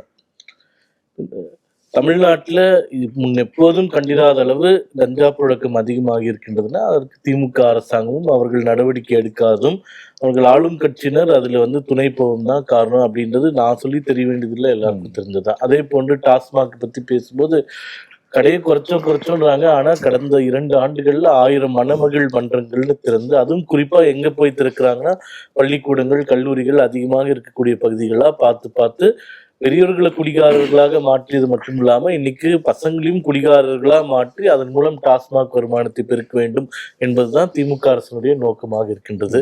மற்ற எல்லாத்துக்கும் கூட விட்டுடலாம். இந்த போதை மது இது 2ல இளைஞர்கள் நலன் மீது சிறிதும் அக்கறை இல்லாத, அவங்க எதிர்காலத்தை பத்தின அக்கறை இல்லாத, யார் எப்படி போனாலும் பரவாயில்ல என்னுடைய கஜானா மட்டும் ஃபில்லானா போதும்னு இருக்கக்கூடிய இந்த திமுக அரசாங்கத்திற்கு எதிராக தான் 100% இளைஞர்கள் இந்த தேர்தலில் வாக்களிப்பாங்க. கண்டிப்பா நீங்க பாக்குறது. உங்களோட இறுதி கருத்தா இருக்கு சொல்லுங்க.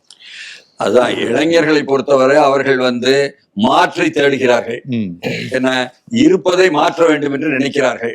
அவர்களுக்கு எல்டர்ஸ் என்று சொல்லக்கூடிய முதியவர்கள் மீது நம்பிக்கை என்பது உடைந்து விட்டது. அதனால் அவர்கள் தேடக்கூடியது மாற்றை என்பதைத்தான் எந்தெந்த கட்சிகளுக்கு பின்னால மாற்றாக தேடுவது போவது என்பதாக போறாங்க. அவர்களுக்கு எல்லா தெளிவும் உடனே கிடைச்சிருச்சா, அப்படி இளைஞர்கள் கூடிட்டாலே அவங்களை தற்கூரின்னு சொல்றது என்பதெல்லாம் இந்த நாட்டினுடைய இது தமிழ்நாட்டு விவகாரமே அல்ல. இளைஞர்கள் என்பது உலகம் பூரா.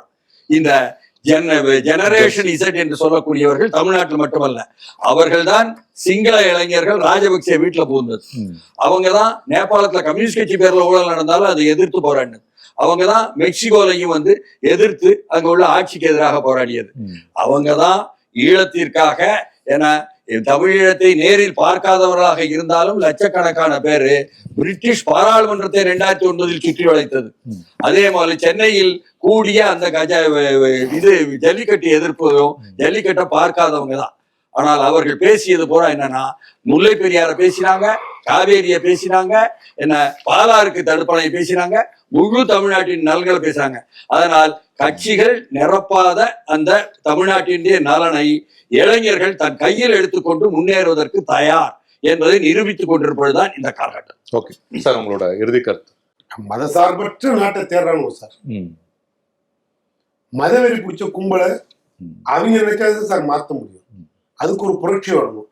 அண்ணன் சொன்ன மாதிரி ஜல்லிக்கட்டுக்கு ஒரு புரட்சி வந்ததுக்கு இளைஞர்கள் காரணம்னு சொன்னா, இந்த மதவெறியை தூக்குறதுக்கு, இனவெறியை தூக்குறதுக்கு, ஜாதி வெறியை தூக்குறதுக்கு, இதுக்கெல்லாம் இளைஞர்கள் முன் வரணும்.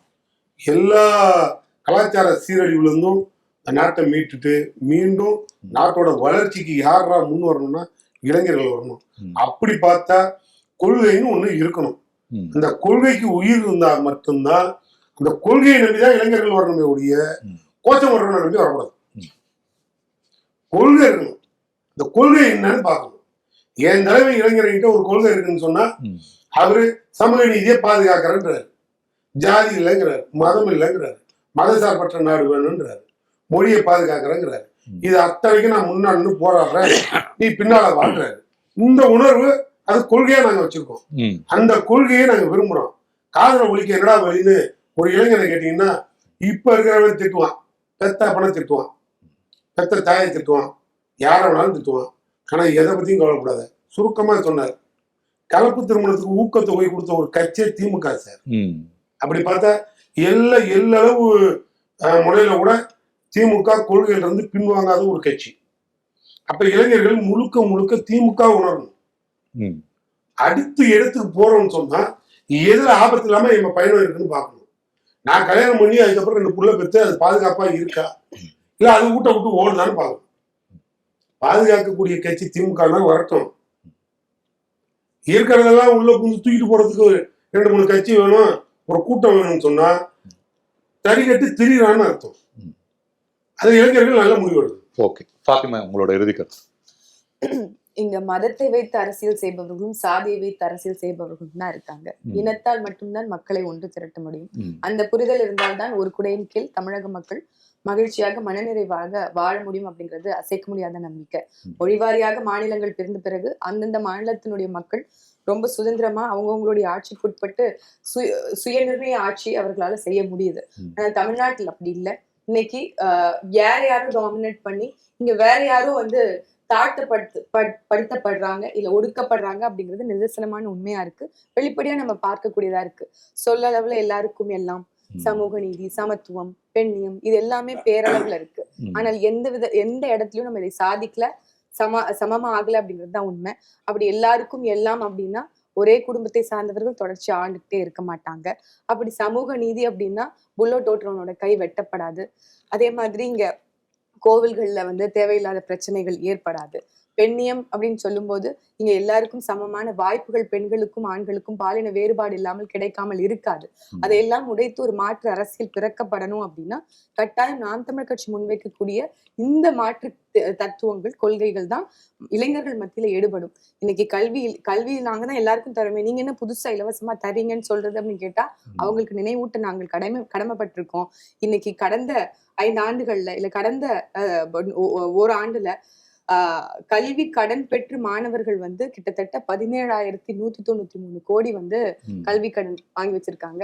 இவங்க ஆட்சிக்கு வந்த உடனே நாங்க இந்த கல்வி கடன் எல்லாத்தையும் ரத்து பண்ணுவோம்னு சொன்ன திராவிட முன்னேற்ற கழகம் வெறும் 48 கோடியை மட்டும்தான் ரத்து பண்ணிருக்கு. அப்படித்தான் நகைக்கடன் ரத்து, அப்படிதான் பெண்களுடைய இந்த வங்கி கடன் ரத்து அப்படின்னு நிறைய போய் வாக்குறுதிகளை அள்ளி வீசிருக்காங்க. அதுல 0.1 விழுக்காடு கூட அவர்கள் நிறைவு படுத்தல அப்படிங்கறதுதான் உண்மையா இருக்கு. இப்படி பொய் மாயைகளுக்கு பிம்பங்களுக்கு இரையாகாம இளைஞர்கள் உண்மையான வேலை வாய்ப்பு வேணும் அப்படின்னா, இந்த நிலத்திலேயே உங்களுக்கான தன்மானமிக்க வாழ்வு வேணும்னா, சிறந்த கல்வி வேணும்னா நாம் தமிழர் கட்சியின் பக்கம்தான் நிற்பார்கள் அப்படிங்கிறது எங்களுடைய நம்பிக்கை. கட்டாயம் இந்த தேர்தலுக்கான ஒரு பதிலை அளிக்கும் அப்படிங்கிறது தான் என்னுடைய பார்வை. ஓகே, அனைவருக்கும் நன்றி. நன்றி. உங்கள் அபிமான தங்கமயிலில் சர்வ லட்சணம் நிறைந்த சுபமுகூர்த்த கலெக்ஷன்களின் அணிவகுப்பு. நீங்கள் வாங்கும் ஒவ்வொரு 10 கிராம் தங்கத்திற்கும் 1/2 கிராம் தங்க நாணயம் இலவசம். இச்சலுகை பிப்ரவரி 28ஆம் தேதி வரை மட்டுமே. தங்கம் வாங்க தங்கமயிலுக்கு வாங்க.